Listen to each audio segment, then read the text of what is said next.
Hello दोस्तों, क्या हाल चाल है। उम्मीद करता हूँ मस्त होंगे, स्वस्थ होंगे, तंदुरुस्त होंगे।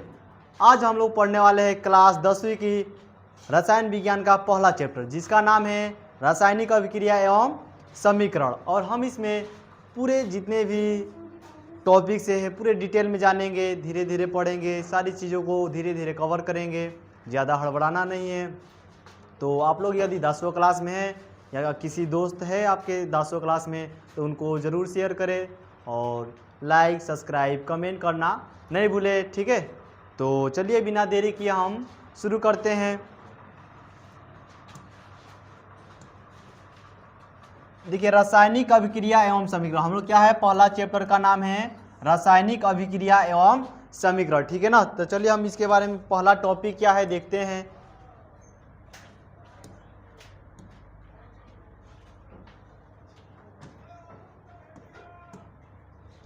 देखिए, हम लोग का पहला टॉपिक क्या है, भौतिक परिवर्तन किसे कहते हैं। भौतिक परिवर्तन किसे कहते हैं, वह परिवर्तन जिसमें पदार्थ के केवल भौतिक गुणों में परिवर्तन होता है, उसके रासायनिक गुण में परिवर्तन नहीं होता है, उसे हम भौतिक परिवर्तन कहते हैं। भौतिक परिवर्तन सरल भाषा में समझ सकते हैं कि जिसको हम एक बार उपयोग करके फिर उसको पहले की तरह क्या करते हैं, अवस्था में ला सकते हैं। जैसे में बर्फ से पानी बनना, फिर पानी से क्या कर सकते हैं, हम बर्फ बना सकते हैं, उसी को हम क्या कहते हैं, भौतिक परिवर्तन। कहने का मतलब है जो एक बार उपयोग कर दिए उसको फिर क्या कहते हैं, पहले अवस्था में ला सकते हैं। इसको क्या कहते हैं, उत्क्रमणीय भी बोला जाता है, ठीक है ना।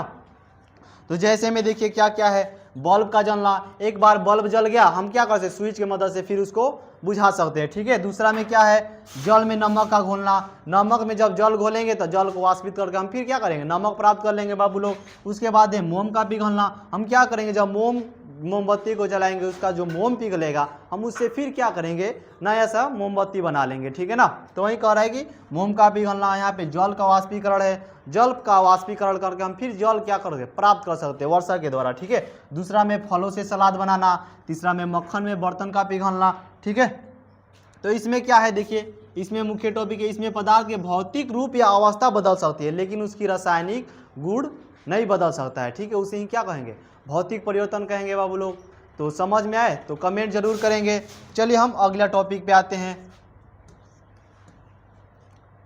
देखिए अगला टॉपिक हम लोग का क्या है, रासायनिक परिवर्तन किसे कहते हैं, ठीक है। रासायनिक परिवर्तन किसे कहते हैं बाबू, कि वह परिवर्तन जिसमें पदार्थ के रासायनिक गुण में परिवर्तन होता है परंतु भौतिक गुण में परिवर्तन नहीं होता है, उसे हम क्या कहते हैं, रासायनिक परिवर्तन कहते हैं। जैसे कि हम कोई नया पदार्थ बनाते हैं, जब एक बार बन जाता है तो उसको हम फिर उसको पुनः उसी अवस्था में नहीं ला सकते, उसी को क्या कहते हैं, रासायनिक परिवर्तन कहते हैं। जैसे में देखिए तो बाबू, दूध से दही बना, और बताओ तो दूध से हम जब दही बना लेंगे, क्या फिर हम दही से दूध बना सकते हैं, नहीं बना सकते, हम उसी को क्या कहते हैं, रासायनिक परिवर्तन कहते हैं। यहाँ पे देखिए एक और एग्जाम्पल है, जो लोहे पर क्या जंग लगना, अब लोहे पर जंग लग जाए, हम क्या उसको फिर अधिक कर सकते हैं, प्राप्त नहीं कर सकते हैं, नहीं कर सकते हैं, ठीक है। दूसरा है आयरन तथा सल्फर से आयरन सल्फाइड बनना, ठीक है। लकड़ी और कागज का जलना, बात बताओ, लकड़ी और कागज जब जल जाएगा, हम क्या उसको प्राप्त कर सकते हैं, नहीं प्राप्त कर सकते हैं, उसी को क्या कहते हैं, हम रासायनिक परिवर्तन कहते हैं। और रासायनिक परिवर्तन में नए पदार्थ का निर्माण होता है, ठीक है, और उसका जो गुण प्राप्त होगा वो इसके गुण से क्या होगा, भिन्न होगा, ठीक है ना। तो समझ में आया कि नहीं, समझ में आया तो कमेंट में जरूर बताएं। अगला टॉपिक है बाबू, रासायनिक अभिक्रिया किसे कहते हैं। तो रासायनिक अभिक्रिया किसे कहते हैं, जब कोई पदार्थ अकेले या किसी अन्य पदार्थ से भिन्न गुण वाले नए पदार्थ का निर्माण करता है, तब वह प्रक्रिया क्या कहलाती है, रासायनिक अभिक्रिया कहलाती है। कुछ समझ में आया कि नहीं। यहाँ पे एग्जाम्पल देखिए, यहाँ पे क्या है, एक अलग तत्व है, यहाँ पे एक अलग तत्व, क्या अभिक्रिया करके हाइड्रोक्लोरिक अम्ल बना रहे हैं। तो बताओ बाबू, जब दो या दो से अधिक पदार्थ अभिक्रिया करके एक नए पदार्थ का निर्माण करता है, उसी को हम क्या कहते हैं बाबू, रासायनिक अभिक्रिया कहते हैं, ठीक है। जैसे में एक और है, मैग्नीशियम है, यहाँ पे हाइड्रोक्लोरिक अम्ल है, तो क्या बनाया, MgCl2 बनाया और हाइड्रोजन गैस क्या किया, मुक्त किया। यानी कि जब दो या दो से अधिक पदार्थ मिल रहे हैं तो क्या हो रहा है, एक नए पदार्थ का निर्माण कर रहे हैं, नए यौगिक का निर्माण कर रहे हैं, उसी को क्या बोलते हैं हम लोग, रासायनिक अभिक्रिया बोलते हैं, ठीक है। कुछ अपक्रिया यहाँ पे भी है, जिसका उदाहरण है, भोजन का पाचन भी होता है, शोषण भी होता है, लोहे पर जंग लगना, मैग्नीशियम फीते का जलना हो जाएगा, दूध से दही बनना तथा भोजन को पकाने की प्रक्रिया, ये सब क्या है, सब रासायनिक अभिक्रिया के उदाहरण है बाबू लोग, ठीक है ना। अगला टॉपिक की बात आते हैं, रासायनिक अभिक्रिया, ठीक है, अभिकारक किसे कहते हैं? तो अभिकारक किसे कहते हैं बाबू? अभिकारक उसे कहते हैं जो रासायनिक अभिक्रिया में भाग लेता है, उसे हम क्या कहते हैं? अभिकारक कहते हैं। जैसे में देखिए तो हाइड्रोजन और क्लोरीन क्या कर रहा है? भाग ले रहा है किसी चीज़ में। मान लेते हम कुछ खेलते हैं तो उसमें कुछ खिलाड़ी भाग लेते हैं, तो जो खिलाड़ी भाग लेते हैं उसी को क्या कहेंगे हम लोग? अभिकारक कहेंगे, ठीक है ना। तो यहाँ पे जैसे कि हाइड्रोजन भाग लिया है और क्लोरीन भाग लिया है, तब क्लोरीन भाग लिया है और हाइड्रोजन और क्लोरीन भाग लिया है, तो इसको क्या कहेंगे बाबू लोग? हम लोग इसको कहेंगे अभिकारक कहेंगे, ठीक है। अब जब भाग लिया है तो एक नया पदार्थ बना रहा है जिसका नाम क्या है? HCl बना रहा है। तो जो नया पदार्थ बनाता है उसको हम बोलते हैं उत्पाद बोलते हैं, ठीक है ना। तो समझ में आया कि नहीं? समझ में आ गया हो बाबू लोग? चलिए अगला क्वेश्चन पे आते हैं। अगला क्वेश्चन देखिए तो क्या है? अगला क्वेश्चन है प्रतिफल या उत्पाद। तो अभी बताए बाबू, अभिक्रिया के फलस्वरूप बने नए पदार्थ को हम लोग प्रतिफल या उत्पाद कहते हैं। क्या कहते हैं बाबू लोग? जब अभिक्रिया के फलस्वरूप एक नए पदार्थ का निर्माण होता है, हम उसी को क्या कहते हैं? प्रतिफल या उत्पाद कहते हैं। जैसे में हाइड्रोजन और क्लोरीन क्या किया? अभिक्रिया में भाग लिया, तो अभिक्रिया में भाग लिया तो उसे क्या कहते हैं? उसे कहते हैं हम लोग अभिकारक। नया पदार्थ जो बन रहा है उसको हम लोग प्रतिफल या उत्पाद कहते हैं। क्या कहते हैं? प्रतिफल या उत्पाद कहते हैं बाबू लोग, ठीक है। चलिए अगला क्वेश्चन पे आते हैं।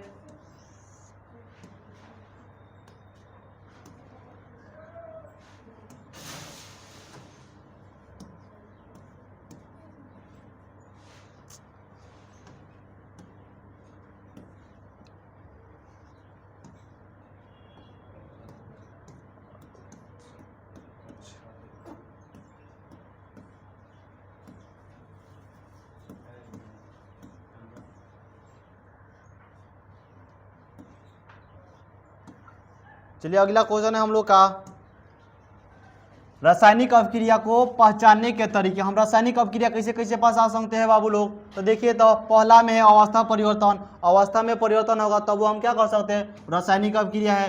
रंग में परिवर्तन होगा उसको भी रासायनिक अभिक्रिया कह सकते हैं। तापमान में परिवर्तन होगा उसको भी रासायनिक अभिक्रिया कह सकते हैं। एक और है गैस का उत्सर्जन। गैस का उत्सर्जन होगा तब वो हम क्या कह सकते हैं? वो रासायनिक अभिक्रिया है। चलिए हम इसके बारे में क्या करते हैं? डिटेल से पढ़ते हैं, ठीक है। पहला में देखिए क्या है? अवस्था परिवर्तन। अवस्था परिवर्तन का मतलब कोई ठोस से द्रव में बदल जाएगा, कोई द्रव है क्या करेगा? गैस में बदल जाएगा। यह प्रक्रिया चलते रहता है, ठीक है। तो वहीं है हम लोग का अवस्था परिवर्तन। देखिए तो क्या है परिभाषा कि रासायनिक अभिक्रिया में अवस्थाओं का परिवर्तन होता है। जैसे मैग्नीशियम फीते। अब मैग्नीशियम फीते मतलब इसका संकेत है। मैग्नीशियम फीता कैसा होता है? फीता मतलब एक प्लास्टिक होता है, लब्बड़ होता है, ठीक है। तो लब्बड़ कैसा होता है? ठोस होता है। क्या करेगी? ऑक्सीजन की उपस्थिति में क्या कर रहा है? जला रहा है। तो क्या बनाएगा? MgO बना रही। क्या होगा? तो अथी के रूप में प्राप्त होगा, बारूद के रूप में। बारूद के रूप में कहने का मतलब एकदम छोटे छोटे कण हो जाएंगे, जल कण, ठीक है। राख, जिसको राख बोला जाता है। तो क्या होगा? राख के रूप में प्राप्त हो गया। यानी क्या होगा? इसका अवस्था परिवर्तन हो गया। पहले क्या था? ठोस रूप में, बाद में क्या हो गया? वो राख के रूप में, यानी कि छोटे छोटे टुकड़ों में क्या हो गया? बट गया। ये क्या है? अवस्था परिवर्तन है बाबू लोग। देखिए तो यहाँ पे है, ठीक है ना, कि मैग्नीशियम है, ऑक्सीजन की उपस्थिति में जला के MgO प्राप्त कर रहे हैं, ठीक है ना। चलिए अगला देखते हैं। अगला क्या है? अगला है रंग में परिवर्तन बाबू। अगला क्या है? तो रंग में परिवर्तन। तो रंग में परिवर्तन क्या होता है कि रासायनिक अभिक्रिया में रंग का परिवर्तन होता है। जैसे कॉपर सल्फेट का विलयन क्या होता है? नीला होता है। कॉपर सल्फेट का विलयन क्या होता है? नीला होता है। परंतु लोहे की कील डालने पर अब इस विलयन में क्या करेंगे हम? जब लोहे की कील डालेंगे तो क्या करेगा? FeSO4 बनाएगा, प्लस में कॉपर को क्या करेगा? विस्थापित करेगा। अब यहाँ पे देखिए इसका रंग कैसा है? तो नीला है। और जब ये इसके विलयन में जब फेरस को डाला जाता है तो फेरस सल्फेट बनाता है, जिसका रंग हो जाता है बाबू लोग, जिसका रंग होता है हरा हो जाता है, ठीक है। समझ में आया कि नहीं? तो देखिए तो बाबू यहाँ पे एग्जांपल है कॉपर सल्फेट में। क्या? कॉपर सल्फेट के विलयन में लोहे की कील डाला जा रहा है तो क्या बना रहा है? फेरस सल्फेट और कॉपर को क्या कर रहा है? विस्थापित कर रहा है बाबू, ठीक है। तो यहाँ पे ध्यान देने वाली बात है कि कॉपर सल्फेट का रंग कैसा होता है? तो नीला होता है। और फेरस सल्फेट का रंग कैसा होता है? तो हरा होता है, ठीक है। चलिए हम अगले टॉपिक पे आते हैं।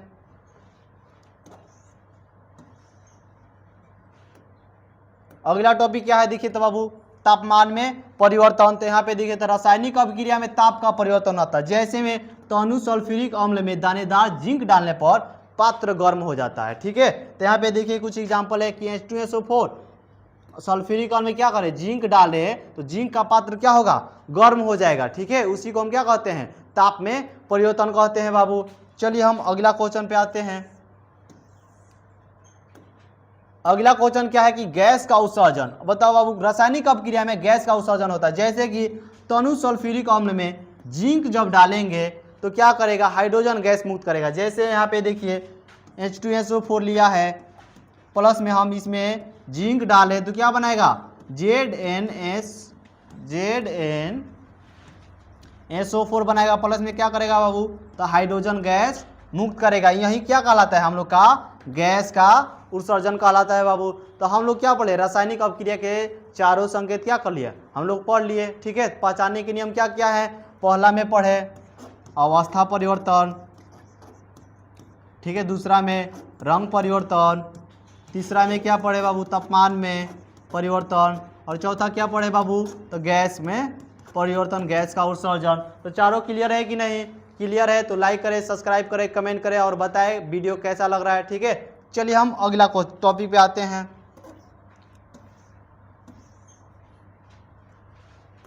अगला टॉपिक क्या है बाबू, तो रासायनिक समीकरण। अब रासायनिक समीकरण किसे कहते हैं बाबू, तो किसी रासायनिक अभिक्रिया में संकेत या सूत्रों की सहायता से लिखना ही रासायनिक समीकरण कहलाता है। अब किसी तत्व को हम क्या करेंगे, उसके संकेत के द्वारा हम लिखेंगे रासायनिक अभिक्रिया में, उसी को बोला जाता है रासायनिक समीकरण। जैसे में देखिए तो हाइड्रोजन, यहाँ पे इसका हिंदी नाम ऐसे लिखा जाता है। ठीक है, जब इसका हम संकेत लिखेंगे वही क्या कहलाएगा, हम लोग का रासायनिक समीकरण कहलाएगा। ठीक है, अब यहाँ पे देखिए तो क्लोरीन का हिंदी नाम कुछ ऐसे लिखा जाता है। अब उसका जो हम संकेत क्या है, Cl है, यदि Cl लिख देते हैं वो क्या कहलाएगा, हम लोग का रासायनिक समीकरण कहलाएगा। अब यहाँ पे देखिए तो HCl है, इसको क्या कहते हैं, तो हाइड्रोक्लोरिक अम्ल, हाइड्रोक्लोरिक अम्ल है बाबू। तो अब इसका हम क्या करेंगे, यदि इसका सूत्र लिख देते हैं वही सूत्र हम लोग क्या कहलाता है, रासायनिक समीकरण कहलाता है। समझ में आया कि नहीं, आया है तो कमेंट करें, लाइक करें, शेयर करें, अपने दोस्तों के पास शेयर कीजिए। ठीक है, तो चलिए अगला क्वेश्चन पे आते हैं बाबू।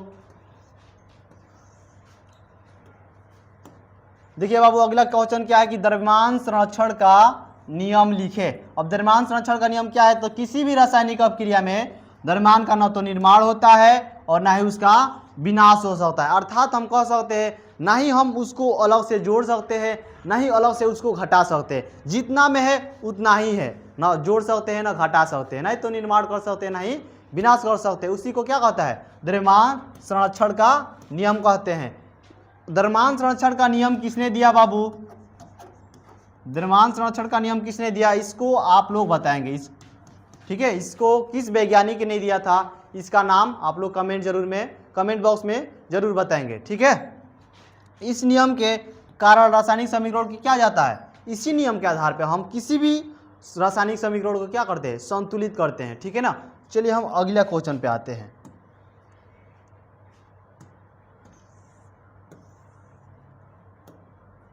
अगला क्वेश्चन क्या है बाबू, तो उत्प्रेरक किसे कहते हैं। उत्प्रेरक वह पदार्थ है जो रासायनिक अपक्रिया में भाग नहीं लेता है लेकिन रासायनिक अपक्रिया को क्या करता है, बढ़ा देता है।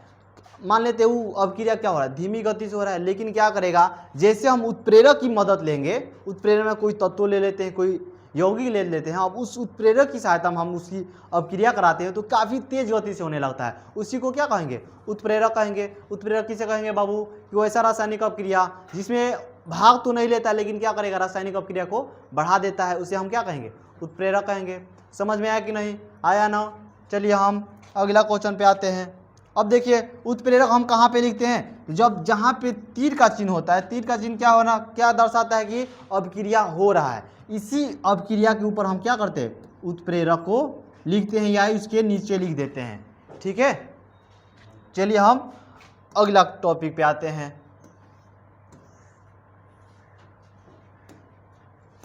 अगला टॉपिक देखिए तो संतुलित समीकरण से आप क्या समझते हैं, ये किसका, इस रासायनिक समीकरण का प्रकार है। ठीक है, रासायनिक समीकरण का प्रकार है। रासायनिक समीकरण दो प्रकार के होते हैं, ठीक है, दो प्रकार के होते हैं। पहला में क्या है तो संतुलित समीकरण, दूसरा में होता है असंतुलित समीकरण। तो संतुलित समीकरण किसे कहते हैं तो संतुलित रासायनिक समीकरण वह है जिसमें समीकरण के दोनों और प्रत्येक तत्वों के परमाणुओं की संख्या क्या होती है, समान होती है बाबू लोग, उसे है क्या कहेंगे हम लोग, संतुलित रासायनिक समीकरण। यानी कहने का मतलब है जो अभिकारक है और जो उत्पाद है उसकी परमाणु की संख्या क्या होगी, समाप्त होगी, उसे हम क्या कहेंगे, संतुलित रासायनिक समीकरण। जैसे में आते हैं बाबू, यहाँ पे लिया गया है मैग्नीशियम है प्लस में HCl है बाबू, अब क्रिया कराओ तो क्या होगा, तो Mg क्या होगा, Cl2 होगा, ठीक है। इधर क्या करेगा तो हाइड्रोजन गैस मुक्त करेगा, ठीक है ना। अब इसको हम संतुलित कर देते हैं, तो यहाँ पे 2 रखेंगे तो संतुलित हो जाएगा। यानी कहने का मतलब है जो अभिकारक में जितने परमाणु की संख्या होगी उतना ही क्या करेगा, उत्पाद में होगा परमाणु की संख्या, उसी को क्या कहा जाए, संतुलित रासायनिक समीकरण। और संतुलित करने के लिए बताया जाएगा, धैर्य रखे, पेशेंस रखे, ठीक है। तो आया कि नहीं समझ में कि संतुलित रासायनिक समीकरण किसे कहते हैं, तो वैसा रासायनिक समीकरण जिसमें, एक और परिभाषा बोल सकते हैं कि वैसा रासायनिक समीकरण जिसमें अभिकारक के परमाणु की संख्या तथा उत्पाद के परमाणु की संख्या बराबर होती है, उसी को क्या कहते हैं, संतुलित रासायनिक समीकरण कहते हैं, ठीक है। चलिए हम अगला टॉपिक पे आते हैं।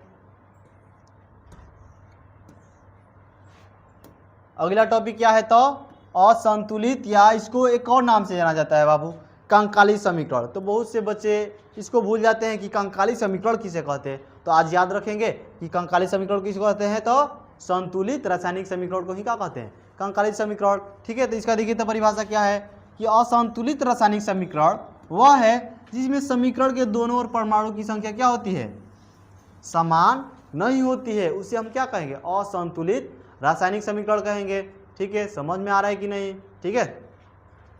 जैसे में देखिए तो यहाँ पे लिया है कि हाइड्रोजन लिया है प्लस में क्लोरीन लिया है, क्रिया क्या कराया, HCl कराया। देखिए तो बाबू हाइड्रोजन यहाँ पे 2 है, क्लोरीन यहाँ पे 2 है, इधर देखिए तो हाइड्रोजन 1 है, क्लोरीन भी 1 है। तो बताओ यहाँ पे कितना है, यहाँ पे हाइड्रोजन 2, यहाँ पे 1 है, यहाँ पे क्लोरीन 2, यहाँ पे 1 है। तो बताओ बाबू दोनों और परमाणु की संख्या समान है, नहीं है ना, इसी को क्या कहेंगे, असंतुलित रासायनिक समीकरण या कंकाली रासायनिक समीकरण बोलेंगे, ठीक है।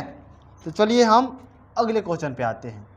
अगले टॉपिक देखिए तो बाबू क्या है, अगला टॉपिक है कि रासायनिक समीकरण को संतुलित क्यों किया जाता है। तो किसी भी रासायनिक समीकरण को द्रव्यमान संरक्षण के नियम को पूरा करने के लिए संतुलित किया जाता है। क्या किया जाता है बाबू, रासायनिक समीकरण को संतुलित क्यों किया जाता है, इसलिए किया जाता है ताकि द्रव्यमान संरक्षण का नियम का पालन हो सके, ठीक है ना। जैसे में देखिए तो यहाँ पे लिया गया है हाइड्रोजन लिया गया है, Cl2 लिया गया है, HCl बनाया है। तो कौन सा समीकरण है बाबू, इसको कहेंगे असंतुलित समीकरण, असंतुलित समीकरण कहेंगे, ठीक है। अब यहाँ पे देखिए तो इसको जब संतुलित कर देंगे, H2 है प्लस में Cl2 है, जब इसको हम क्या करेंगे, संतुलित कर देंगे, तो उसको क्या कहेंगे, संतुलित समीकरण कहेंगे, संतुलित समीकरण। संतुलित इसलिए किया जाता है ताकि द्रव्यमान संरक्षण के नियम को क्या करे, पूरा कर सके, ठीक है ना। तो चलिए हम अगला टॉपिक पे आते हैं। अगला टॉपिक क्या है तो हीट एंड ट्रायल विधि से आप क्या समझते हैं बाबू। तो यह एक संतुलित करने की विधि है बाबू लोग, ठीक है, हीट एंड ट्रायल विधि बहुत पूछता है।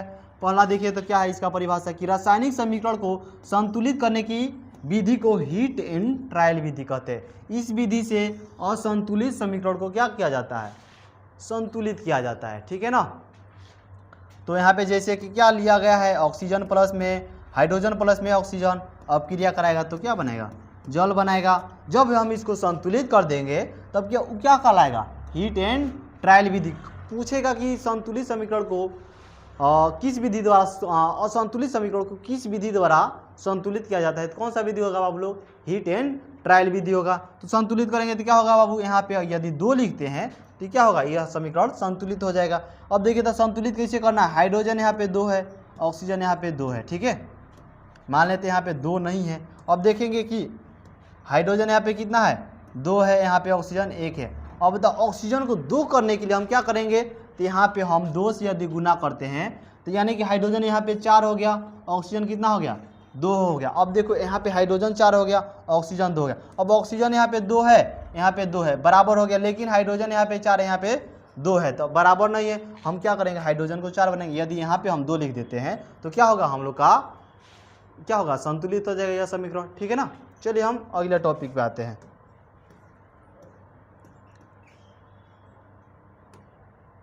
अब देखिए तो बाबू संयोजन या संश्लेषण अपक्रिया, ठीक है, संयोजन या संश्लेषण अपक्रिया।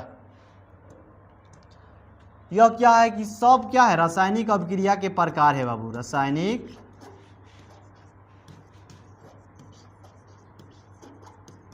अपक्रिया के प्रकार है, ठीक है ना। पहला प्रकार क्या है, तो संयोजन या संश्लेषण अपक्रिया, ठीक है। किसे कहते थे, देखिए बाबू कि वैसी रासायनिक अपक्रिया जिसमें 2 या 2 से अधिक पदार्थ मिलकर एक नए पदार्थ का निर्माण करते हैं, उसे संयोजन या संश्लेषण अपक्रिया कहते हैं। संयोजन या संश्लेषण अपक्रिया किसे कहते हैं बाबू, तो जो वैसा मतलब वैसी रासायनिक अपक्रिया जिसमें 2 या 2 से अधिक पदार्थ एक दूसरे से संयोग करके एक नए पदार्थ का निर्माण करता है, उसे हम क्या कहेंगे, संयोजन या संश्लेषण अपक्रिया, ठीक है ना। जैसे में यहाँ पे लिया गया है कि कार्बन प्लस में ऑक्सीजन संयोग करके क्या बना रहा है, कार्बन डाइऑक्साइड बना रहा है बाबू। तो जो नया पदार्थ निर्माण हो रहा है उसी को क्या कहते हैं, संयोजन या संश्लेषण अपक्रिया कहते हैं, ठीक है। समझ में है कि नहीं। एक बार और देखिए कि रासायनिक समीकरण वैसी रासायनिक अपक्रिया जिसमें 2 या 2 से अधिक पदार्थ मिलकर एक नए पदार्थ का निर्माण करते हैं, उसे क्या कहेंगे, संयोजन या संश्लेषण अपक्रिया। जैसे में और देख लेते हैं, जैसे में यहाँ पे हाइड्रोजन हो गया, यहाँ पे क्लोरीन हो गया, तो मिलकर क्या बनाएगा, HCl बनाएगा। ये भी क्या है, संयोजन या संश्लेषण अपक्रिया। जैसे में यहाँ पे कैल्शियम ऑक्साइड ले लिए, प्लस में यहाँ H2O ले लिया, अपक्रिया करके क्या बनाएगा, तो CaOH का होल ट्वाइस बनाएगा बाबू। तो इसमें क्या होता है, संयोजन या संश्लेषण अपक्रिया में क्या होता है, केवल एक यौगिक का निर्माण करेगा बाबू। तो ध्यान देना है कि अपक्रिया के फलस्वरूप कितने यौगिक बन रहे, यदि एक यौगिक बन रहे उसे क्या कहेंगे बाबू, तो उसे कहेंगे संयोजन या संश्लेषण अपक्रिया, ठीक है ना। समझ में आ रहा है कि नहीं आ रहा है तो जरूर बताएंगे कमेंट में, और अपना सजेशन देंगे कि क्या क्या कमी हो रहा है, ठीक है ना। चलिए अगला टॉपिक पे आते हैं।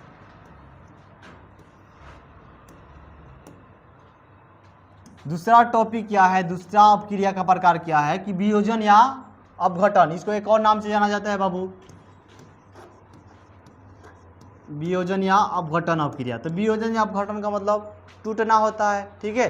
तो वैसी रासायनिक अपक्रिया, ठीक है, वैसी रासायनिक अपक्रिया जिसमें किसी बड़े यौगिक से टूटकर 2 या 2 से अधिक अणु का निर्माण करता है, उसे हम क्या कहेंगे, उसे हम कहेंगे वियोजन या अपघटन अपक्रिया। देखिए इसका परिभाषा कैसा है कि वियोजन या अपघटन अपक्रिया वह अपक्रिया है जिसमें किसी बड़े यौगिक, क्या ध्यान देना है कि किसी बड़े यौगिक के टूटने से 2 या 2 से अधिक सरल यौगिक बनाते हैं, उसे हम क्या कहते हैं, वियोजन या अपघटन अपक्रिया, ठीक है ना।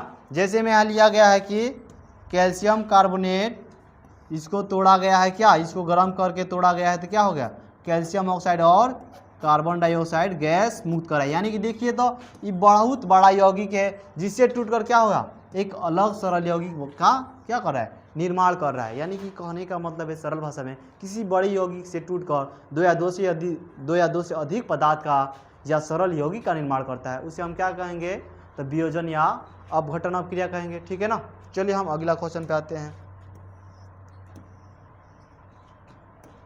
अगला क्वेश्चन देखिए तो क्या है, ऊष्माक्षेपीय अपक्रिया।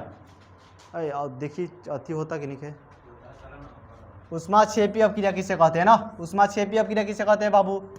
देखते हैं कि जिस अपक्रिया में उत्पाद के साथ साथ ऊष्मा का भी उत्सर्जन होता है, ऊष्मा का भी निर्माण होता है, उसे क्या कहेंगे, ऊष्माक्षेपीय अपक्रिया कहेंगे। जैसे में देखिए तो हाइड्रोजन प्लस में ऑक्सीजन क्या बनाएगा, जल के साथ साथ क्या करेगा, ऊष्मा का भी निर्माण होगा, ठीक है। इसका एक बहुत महत्वपूर्ण एग्जाम्पल होता है श्वसन। बहुत पूछता है बाबू लोग कि श्वसन कौन सी अपक्रिया है, ठीक है। एग्जाम में कई बार पूछ चुका है कि श्वसन कैसी अपक्रिया है, तो ऊष्माक्षेपीय अपक्रिया है बाबू लोग, ठीक है। तो ऊष्माक्षेपीय अपक्रिया किसे कहते हैं कि जिस अपक्रिया में उत्पाद के साथ साथ ऊष्मा का भी उत्सर्जन होता है, उसे क्या कहते हैं, उसे कहते हैं हम लोग ऊष्माक्षेपीय अपक्रिया, ठीक है। देखिए बाबू लोग आपके लिए कितना गर्मी में पढ़ा रहे हैं, तो लाइक सब्सक्राइब कमेंट तो बनता है, ठीक है। और अपने दोस्तों के पास शेयर जरूर करेंगे। ठीक है, चलिए हम अगला क्वेश्चन पे आते हैं। अगला क्या है देखिए, तो उष्मा शोषी अपक्रिया। यह क्या है, उष्माक्षेपी का सेम विपरीत है बाबू लोग। ठीक है, उसमें क्या होता था, उष्मा का उत्सर्जन होता है, इसमें क्या होता है, उष्मा का अवशोषण होता है, उसे क्या कहेंगे, उष्मा शोषी अपक्रिया कहेंगे। ठीक है, देखिए परिभाषा क्या है, जिस अपक्रिया में उष्मा का अवशोषण होता है उसे उष्मा शोषी अपक्रिया कहते हैं बाबू। ठीक है, तो क्या करेंगे, उष्माक्षेपी का परिभाषा यदि याद हो जाता है तो हम क्या करेंगे, उष्मा शोषी का परिभाषा क्या होगा, याद हो जाएगा। ठीक है ना, जैसे में यहाँ पे देखिए तो कार्बन प्लस में हाइड्रोजन है तो क्या बना है, कार्बन मोनोऑक्साइड बना रहा है और इसमें हाइड्रोजन गैस मुक्त हो रहा है, और इसमें क्या होता है कि उष्मा क्या होगा, अवशोषण होता है। ठीक है ना, यहाँ पे देखिए नाइट्रोजन है, ऑक्सीजन मिलकर क्या बना रहा है, नाइट्रोजन ऑक्साइड बना रहा है और हाइड्रोजन गैस मुक्त कर रहा है, इसमें भी क्या होता है, उष्मा का अवशोषण होता है। तो जिसमें उष्मा का अवशोषण होता है उसे क्या कहेंगे, उष्मा क्षेपी अपक्रिया, सॉरी उष्मा शोषी अपक्रिया कहते हैं। ठीक है ना, चलिए हम अगला क्वेश्चन पे आते हैं।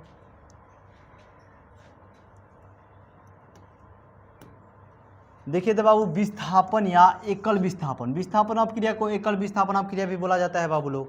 ठीक है ना, तो विस्थापन अपक्रिया समझिए कैसा क्या है, जैसे कि मान लेते हैं कि तुम्हारा गर्लफ्रेंड है, ठीक है, और ये मान लेते हैं कि तुम्हारा ये तुम हो। ठीक है, ये क्या है, ये तुम है। ठीक है, ये तुम्हारी गर्लफ्रेंड है। ठीक है, ये क्या है, तुम्हारी गर्लफ्रेंड है। अब क्या करेगा, एक हाथा काठा व्यक्ति आ जाएगा, क्या आ जाएगा, हाथा काठा व्यक्ति यानी कि बरियार लड़का आ जाएगा। क्या करेगा, तुमको मार के, तुमको मार पीट के क्या करेगा, तुम्हारी गर्लफ्रेंडों के साथ चक्कर चला लेगा। ठीक है, तुम्हारी गर्लफ्रेंडों के साथ क्या करेगा, वो चक्कर चला लेगा, उसी को कहते हैं विस्थापन अपक्रिया। समझिए यहाँ पे एग्जाम्पल के थ्रू, जैसे कि लिया गया है फेरस प्लस में कॉपर सल्फेट बाबू लोग। ठीक है, अब क्या करेगा कि फेरस बरियार है, फेरस क्या है, ई वाला लड़का है, फेरस खूब बरियार है। ठीक है बाबू, कॉपर कमजोर है, कॉपर का गर्लफ्रेंड कौन है, सल्फेट है। ठीक है, तो कॉपर का गर्लफ्रेंड कौन है, सल्फेट है, और कॉपर क्या है, कमजोर है। यहाँ पे फेरस एक लड़का आ गया अलग से, क्या करेगा, फेरस कॉपर को मार पीट के क्या करेगा, FeSO4 बना लेगा, प्लस में कॉपर को क्या करेगा, विस्थापित कर देगा। इसी को क्या कहते हैं बाबू लोग, विस्थापन अपक्रिया या एकल विस्थापन अपक्रिया। समझ में आया कि नहीं। चलिए दूसरा एग्जांपल देखिए तो बाबू, क्या क्या लिया है, दूसरा एग्जांपल है कॉपर है, AgNO3 लिया है। ठीक है, इसमें क्या करेगा, कॉपर Ag को विस्थापित करेगा। तो यहाँ पे कॉपर नाइट्रेट बना लिया, प्लस में Ag को क्या किया, विस्थापित कर लिया बाबू लोग। ठीक है ना, तो विस्थापन अपक्रिया समझ में आया कि नहीं, कि वैसी अपक्रिया जिसमें कोई क्रियाशील धातु अपने से कम क्रियाशील धातु को विस्थापित करके एक यौगिक का निर्माण करता है, उसे क्या कहेंगे, विस्थापन या एकल विस्थापन अपक्रिया कहेंगे। ठीक है ना, तो परिभाषा पढ़ लेते कि वैसी रासायनिक अपक्रिया जिसमें अधिक क्रियाशील तत्व कम क्रियाशील तत्वों को उसके यौगिक से विस्थापित कर देता है, उसे क्या कहेंगे, उसे कहेंगे विस्थापन या एकल विस्थापन अपक्रिया कहेंगे। ठीक है ना, चलिए अगला टॉपिक पे आते हैं, द्विविस्थापन अपक्रिया। तो द्विविस्थापन अपक्रिया किससे कहते हैं बाबू, तो द्विविस्थापन अपक्रिया उसे कहते हैं वैसा यौगिक, वैसा रासायनिक अपक्रिया जिसमें दो या दो से अधिक यौगिक अपने आयनों के आदान प्रदान करके एक दूसरे से संयोग करके केवल दो यौगिक का निर्माण करता है, उसे हम क्या कहेंगे, द्विविस्थापन अपक्रिया कहेंगे। ठीक है ना, देखिए परिभाषा क्या है कि द्विविस्थापन अपक्रिया में दो यौगिक अपने आयनों के आदान प्रदान करके दो नए यौगिक का निर्माण करते हैं, उसे हम क्या कहेंगे, द्विविस्थापन अपक्रिया कहेंगे। ठीक है ना, उदाहरण में दिया है कि NaCl है प्लस में AgNO3 है। क्या है कि दोनों बाबू एक यौगिक है, NaCl भी यौगिक है, AgNO3 भी यौगिक है। क्या करेगा, अब इसमें अपने आयनों का आदान प्रदान करके सोडियम में +1, क्लोरीन में -1, इसमें +1 होता है, इसमें -1 होता है। तो पता है बाबू लोग आप लोग को कि प्लस प्लस कभी नहीं जुड़ता है, माइनस माइनस कभी नहीं जुड़ता है। तो यहाँ पे क्या करेंगे, सोडियम का +1 NaNO3 के साथ क्या करेगा, अपक्रिया करेगा। तो बताइए क्या करेगा, अपक्रिया करके NaNO3 बना लेगा प्लस में। ठीक है, अब क्या करेगा, क्लोरीन सिल्वर के साथ अपक्रिया करेगा तो क्या बनाएगा, AgCl बना लेगा। ठीक है, अभी क्या करेगा, इसको विस्थापित कर देता है, ये मतलब पृथक हो जाता है, अलग हो जाता है। यानी क्या क्या कि दो यौगिक लिया पहले और बाद में क्या किया, दो यौगिक का निर्माण किया, उसे हम क्या कहेंगे, द्विविस्थापन अभिक्रिया कहेंगे। ठीक है ना। चलिए हम यहाँ पे भी देखिए बाबू एक और एग्जांपल दिया है कि BaCl2 प्लस में Na2SO4, तो क्या करेगा, BaSO4 बना लिया, यहाँ पे NaCl बना लिया। तो समझ में आया कि नहीं कि दो यौगिक अपने आयनों का आदान प्रदान करके केवल दो यौगिक का निर्माण करते हैं, उसे हम क्या कहेंगे, द्विविस्थापन अभिक्रिया कहेंगे। ठीक है ना। चलिए अगला क्वेश्चन पे आते हैं। अगला क्वेश्चन है उपचयन अभिक्रिया किसे कहते हैं। तो इसको एक और नाम से जाना जाता है बाबू, ऑक्सीकरण अभिक्रिया।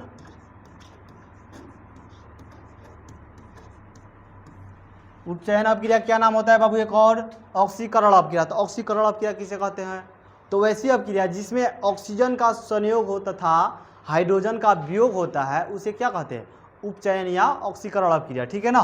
देखिए परिभाषा क्या है बाबू, कि वैसी रासायनिक अभिक्रिया जिसमें पदार्थ ऑक्सीजन का ग्रहण करता है तथा हाइड्रोजन का त्याग करता है, उसे उपचयन या ऑक्सीकरण क्या कहलाता है, अभिक्रिया कहलाता है। ठीक है ना। जैसे में दिया है कि कार्बन और ऑक्सीजन अभिक्रिया करके क्या बना रहे हैं, कार्बन डाइऑक्साइड बना रहे हैं। तो बताओ बाबू, कार्बन में क्या हो रहा है, ऑक्सीजन जुट रहा है, तो ऑक्सीजन जुटने की प्रक्रिया को, ग्रहण करने की प्रक्रिया को क्या कहते हैं, उपचयन या ऑक्सीकरण अभिक्रिया कहते हैं। ठीक है ना।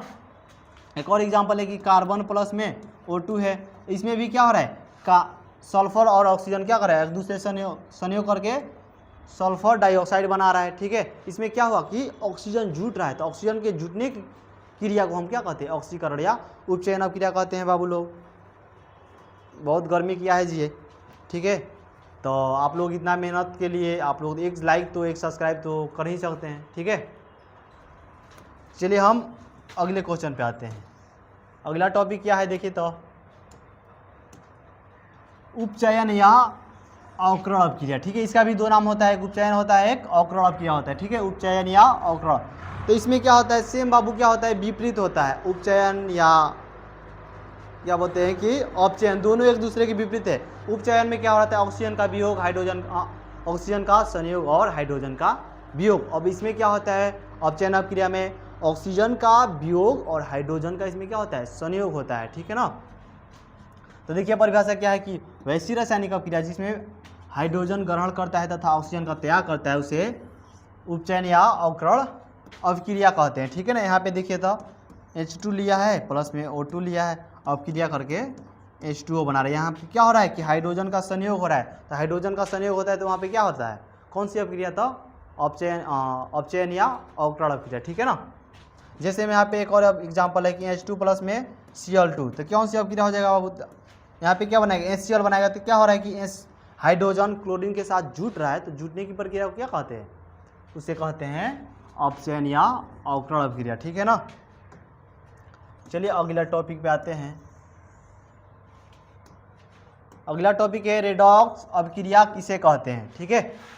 अति चलता रेडॉक्स अभिक्रिया किसे कहते हैं, तो किसी रासायनिक समीकरण में उपचयन तथा अपचयन अभिक्रिया साथ साथ होती है, उसे ही क्या कहते हैं, रेडॉक्स अभिक्रिया कहते हैं। रेडॉक्स अभिक्रिया किसे कहते हैं बाबू, एक बार फिर से सुनेंगे कि वैसी अभिक्रिया जिसमें ऑक्सीकरण तथा अवकरण दोनों अभिक्रिया साथ साथ होती है, उसे क्या कहेंगे, रेडॉक्स अभिक्रिया कहेंगे। ठीक है ना। जैसे में देखिए तो कॉपर ऑक्साइड प्लस में हाइड्रोजन है बाबू, तो यहाँ पे क्या करेगा, कॉपर और यहाँ पे H2O बना लेगा। ठीक है। अब ध्यान दीजिए ना, यहाँ पे कॉपर ऑक्साइड है और अभिक्रिया का फलस्वरूप क्या हो गया, यहाँ से ऑक्सीजन हट गया, यानी ऑक्सीजन हट गया। इसमें कौन सी अभिक्रिया हो रही है, ऑक्सीकरण अभिक्रिया। तो जिसमें दोनों अभिक्रिया होती है उसे क्या कहते हैं, रेडॉक्स अभिक्रिया कहते हैं बाबू लोग। ठीक है ना। और यहाँ पे क्या हो रहा है कि हाइड्रोजन यहाँ पे है और यहाँ से ऑक्सीजन क्या हो रहा है, जुट रहा है, यानी कि ऑक्सीजन में हाइड्रोजन जुट रहा है, यानी कि हाइड्रोजन जुट रहा है, यानी कि दोनों अभिक्रिया हो रहा है। यहाँ पे क्या हो रहा है, यहाँ से उपचयन अभिक्रिया। ठीक है। यहाँ से अपचयन अभिक्रिया हो रहा है बाबू। तो क्या हो रहा है कि दोनों अभिक्रिया साथ साथ हो रही है, तो दोनों अभिक्रिया साथ साथ होती है, तो इसे क्या कहते हैं, इसे कहते हैं हम लोग रेडॉक्स अभिक्रिया कहते हैं। ठीक है ना। चलिए हम तो बाबू लोग आप लोग का चैप्टर समाप्त होने वाला है, वन शॉट रिवीजन करा रहे, इसमें एक ही बार में आप लोगों का पूरा चैप्टर क्लियर करवा दिया जा रहा है, ठीक है ना। तो आप लोग ज़्यादा से ज़्यादा लाइक करेंगे, शेयर करेंगे, सब्सक्राइब करेंगे, ठीक है ना। और ऐसे ही वीडियो में बने रहिए। और इसका जो पूरा ऑब्जेक्टिव होगा नेक्स्ट वीडियो में क्या किया जाएगा मिल जाएगा, ठीक है ना। तो नेक्स्ट वीडियो के लिए कम से कम आप लोग सब्सक्राइब तो कर ही सकते हैं बाबू लोग, ठीक है। चलिए अगला देखते हैं क्या है। अगला क्या है कि उदासीनीकरण अपक्रिया किसे कहते हैं बाबू लोग। तो ऐसी अपक्रिया जिसमें अम्ल और भस्म एक दूसरे को उदासीन करके लवण तथा जल का निर्माण करते हैं, उसे क्या कहेंगे, उदासीनीकरण अपक्रिया कहेंगे बाबू लोग। तो देखिए तो क्या है कि ऐसी अपक्रिया जिसमें कोई अम्ल किसी भस्म के साथ अपक्रिया करके यहाँ पे लवण तथा क्या करा है, जल बनाता है, उसे उदासीनीकरण अपक्रिया कहते हैं। जैसे हम अम्ल लेते हैं क्या कि HCl दिया है और यहाँ पे भस्म, और अम्ल और भस्म अगले चैप्टर में पढ़ना है, तो अगले चैप्टर में यहाँ पे कुछ समझ लीजिए ना। जिसमें हाइड्रोजन उपस्थित होता है उसे अम्ल कहते हैं बाबू लोग, जिसमें OH उपस्थित होता है हाइड्रोक्साइड आयन उसे भस्म कहते हैं बाबू लोग, ठीक है। अगले टॉपिक में इसी के बारे में जानकारी लेना है, तो कम ही जानते हैं, ठीक है। यहाँ पे क्या है, अम्ल लिए है और भस्म लिए, दोनों अपक्रिया करके क्या करेंगे, यहाँ पे देखते हैं हाइड्रोजन है +1, क्लोरीन है यहाँ पे +1, यहाँ पे -1। तो हाइड्रोजन क्या करेगा, इसके साथ अपक्रिया करेगा क्लोरीन सोडियम के साथ, तो क्या हो जाएगा, यहाँ पे NaCl बना लेगा, प्लस में क्या करेगा, जल बना लेगा। तो क्या हो गया, ये हम लोग का लवण प्राप्त हो गया, इधर जल प्राप्त हो गया। तो वही अपक्रिया है कि जिसमें अम्ल तथा भस्म एक साथ अपक्रिया करके एक दूसरे को उदासीन करके लवण तथा जल का निर्माण करते हैं, उसे हम क्या कहेंगे, उसे कहेंगे उदासीनीकरण अपक्रिया कहेंगे, ठीक है ना। चलिए हम अगला टॉपिक पे आते हैं। अगला टॉपिक क्या है, तो देखिए बाबू, अवक्षेपण अपक्रिया किसे कहते हैं। तो देखिए ऐसी रासायनिक अपक्रिया जिसमें कोई प्रतिफल ठोस के रूप में विलयन से पृथक होता है, उसे हम क्या कहते हैं, अवक्षेपण अपक्रिया कहते हैं। अवक्षेपण अपक्रिया किसे कहते हैं बाबू, कि वैसी रासायनिक अपक्रिया जिसमें कोई ठोस विलयन से पृथक होकर, मतलब विलयन से पृथक होता है, उसे हम क्या कहेंगे, अवक्षेपण अपक्रिया कहेंगे बाबू लोग, ठीक है। जैसे में यहाँ पे अथी है, नमक है, यहाँ पे AgN सिल्वर नाइट्रेट है, ठीक है। तो क्या करा है कि यहाँ पे इसमें से क्या करा है, AgCl बन रहा है और NaNO3 बन रहा है, ठीक है। तो इसमें क्या करेगा, इस अभी बताया कि सोडियम में +1, इसमें -1, इसमें +1, इसमें -1, तो माइनस प्लस अपक्रिया करता है, ठीक है। तो अपक्रिया करने के फलस्वरूप AgCl बना लिया और NaNO3 बना लिया, और इसको क्या किया, ये विस्थापित हो गया। इसी को क्या कहते हैं, अवक्षेपण अपक्रिया कहते हैं। फिर एक बार और सुनेंगे कि अवक्षेपण अपक्रिया किसे कहते हैं। अवक्षेपण अपक्रिया उसे कहते हैं जिसमें कोई ठोस विलयन से पृथक हो जाता है, उसे क्या कहेंगे, अवक्षेपण अपक्रिया कहेंगे, ठीक है। देखिए तो बाबू, संक्षारण किसे कहते हैं, ठीक है। संक्षारण का मतलब समझते हैं। तो देखिए इसका परिभाषा, जब कोई धातु अपने आसपास उपस्थित अम्ल, नमी आदि के संपर्क में आता है तो वो संक्षारित हो जाता है, उसी प्रक्रिया को क्या कहेंगे, हम लोग संक्षारण कहेंगे, ठीक है। संक्षारण कहने का मतलब है कि लोहे पर जंग लग जाना, ठीक है। लोहे पर जंग लग जाता है, उसको हम क्या कहेंगे, संक्षारण कहेंगे, ठीक है ना। तो संक्षारण किसे कहते हैं बाबू, कि जब कोई धातु अपने आसपास उपस्थित अम्ल या नमी में आदि के संपर्क में जब आ जाती है तो वह संक्षारित हो जाती है, और इसी प्रक्रिया को क्या कहते हैं, संक्षारण कहते हैं, ठीक है ना। जैसे में क्या है, तो लोहे पर जंग लगना। अब इसको क्या करेंगे, इसका कुछ और इसके उपाय देखते हैं क्या क्या है, ठीक है। अब देखिए तो इसको बचाने के लिए क्या क्या उपाय है, लोहे के बचाने के लिए उपाय है, ठीक है ना। तो क्या है, लोहे के बचाने के 2 उपाय है बाबू, लोहे को पेंट करके या लोहे पर ग्रीस लगा के या तेल भी लगा सकते हैं, ठीक है। तो लोहे को हम जब भी कोई नया घर बनता है या नया दरवाज़ा बनता है या कोई भी लोहा का कोई भी सामान बनता है, तो उसमें क्या किया जाता है, या तो ग्रीस लगाया जाता है या तो पेंट लगाया जाता है। अधिकतर कामों में क्या, घर के कामों में पेंट का उपयोग किया जाता है, जिससे क्या होगा, उसमें जंग कम लगे, ठीक है ना। तो उपाय समझिए कि क्या क्या होंगे, लोहे को पेंट करके या लोहे पर ग्रीस लगा के या उस पर तेल भी लगा सकते हैं, ठीक है, तेल भी लगाकर, ठीक है ना बाबू लोग, क्लियर है, ठीक है। चलिए आगे समझते हैं बाबू। विकृत गंधिता किसे कहते हैं बाबू, तो विकृत गंधिता उसे कहते हैं कि किसी तैलीय वसा युक्त पदार्थ को खुले वातावरण में रहने के बाद ऑक्सीजन से अपक्रिया करके दुर्गंधित, स्वादहीन हो जाता है, उसी को क्या कहते हैं, विकृत गंधिता कहते हैं। जैसे में बाबू लोग, जैसे हम लोग खाना वाना खाते हैं और रात में जो खाना बच जाता है, कल सुबह होते होते उसमें क्या होता है, दुर्गंधित आने लगता है, मतलब अजीब अजीब से महक आता है, स्मेल आने लगता है, उसी को क्या कहते हैं, विकृत गंधिता कहते हैं। अब उसके उपाय भी कुछ कुछ है, ठीक है। उसके उपाय देखते हैं क्या क्या है बाबू। उसके उपाय हो सकते हैं बाबू लोग कि वायु रोध, हाँ यहाँ पे देखिए ना, इसके लिए वायु रोधी बर्तन का प्रयोग करेंगे, वायु रोधी बर्तन का प्रयोग करेंगे बाबू लोग, ठीक है। वायु रोधी करने का मतलब कि उसमें हवा ना जाए, जब हवा नहीं जाएगा तो उसमें ऑक्सीजन नहीं जाएगा, तो ऑक्सीजन नहीं जाएगा तो अभिक्रिया नहीं करेगा, जिसके कारण क्या होगा, भोजन हम लोग का सुरक्षित रहेगा, ठीक है। चलिए हम अगला टॉपिक पे आते हैं। दहन से आप क्या समझते हैं बाबू लोग? दहन का मतलब जलना होता है। तो किसी पदार्थ की ऑक्सीजन में जलने पर उष्मा और प्रकाश उत्पन्न होता है, उसे इसी को क्या कहते हैं, दहन कहते हैं बाबू लोग। दहन किसे कहते हैं कि वैसा पदार्थ जो जलकर और जो ऑक्सीजन की उपस्थिति में जलकर उष्मा और ऊर्जा का उत्पन्न करता है, उसे क्या कहेंगे, दहन कहेंगे बाबू लोग। जैसे लकड़ी का जलना, कागज़ का जलना, ईंधन का जलना, ठीक है। और जलता किसकी उपस्थिति में, तो ऑक्सीजन की उपस्थिति में जलता है, ठीक है। चलिए हम अगला क्वेश्चन पे आते हैं बाबू लोग। देखिए तो बाबू, यशद लेपन किसे कहते हैं? इसको हम जस्तीकरण भी कहते हैं। क्या कहते हैं, तो जस्तीकरण या गैल्वेनीकरण कहते हैं, गैल्वेनीकरण कहते हैं बाबू, ठीक है।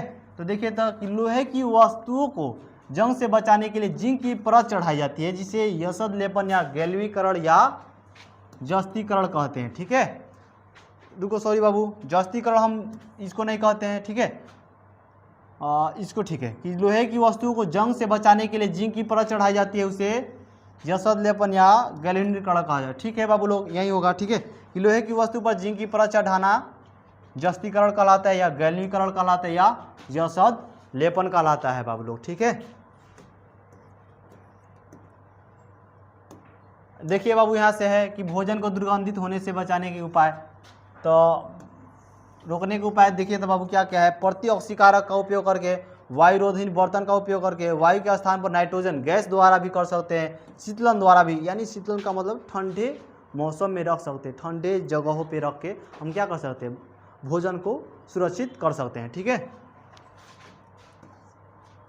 देखिए तो अगला क्या है बाबू कि मैग्नीशियम फीते को साफ करना क्यों आवश्यक है बाबू लोग, ठीक है। वायु में दहन करने से पहले मैग्नीशियम फीता को साफ क्यों किया जाता है? तो साफ इसलिए किया जाता है बाबू लोग क्योंकि जो मैग्नीशियम होता है वो बहुत क्रियाशील होता है, तो क्रियाशील होने के कारण क्या करता है, ऑक्सीजन से अभिक्रिया करके MgO बना लेता है, मैग्नीशियम ऑक्साइड का बना लेता है, ठीक है। तो इसको जलाने से पहले क्या करते हैं कि मैग्नीशियम ऑक्साइड को, मैग्नीशियम का क्या करें कि मैग्नीशियम के फीतों को क्या किया जाता है, साफ किया जाता है, ताकि वो जल्दी जल्दी क्या हो सके, जल सके, ठीक है ना। यहाँ पे देखिए क्या है कि वायु में दहन करने से पहले मैग्नीशियम फीता को साफ इसलिए किया जाता है क्योंकि मैग्नीशियम धातु अधिक अभिक्रियाशील होता है। वायु के संपर्क में इसकी सतह पर क्या होता है, मैग्नीशियम ऑक्साइड की एक परत बन जाती है जो मैग्नीशियम को दहन से क्या करती है, रोकती है, इसलिए परत को क्या करते हैं, साफ किया जाता है, ठीक है ना। तो देखिए यहाँ पे क्या है कि मैग्नीशियम है प्लस में ऑक्सीजन है, बना रहा है क्या, मैग्नीशियम ऑक्साइड है।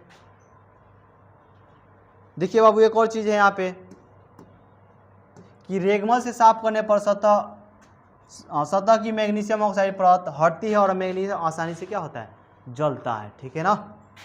चलिए अगला टॉपिक है कि 3 संतुलित समीकरण है बाबू लोग। यहाँ पे दिया है संतुलित समीकरण दिया है, ठीक है, सब संतुलित समीकरण है। तो आप लोग का होमवर्क रहेगा बाबू लोग, ठीक है। आप लोग का चैप्टर क्या हुआ, समाप्त हो गया बाबू लोग, ठीक है। तो आप लोग को वीडियो कैसा लगा ज़रूर बताएंगे कमेंट में, ठीक है। और अच्छा लगे तो अपने भाई बंधुओं के पास क्या करेंगे, शेयर करेंगे, लाइक करेंगे, सब्सक्राइब करेंगे, ठीक है।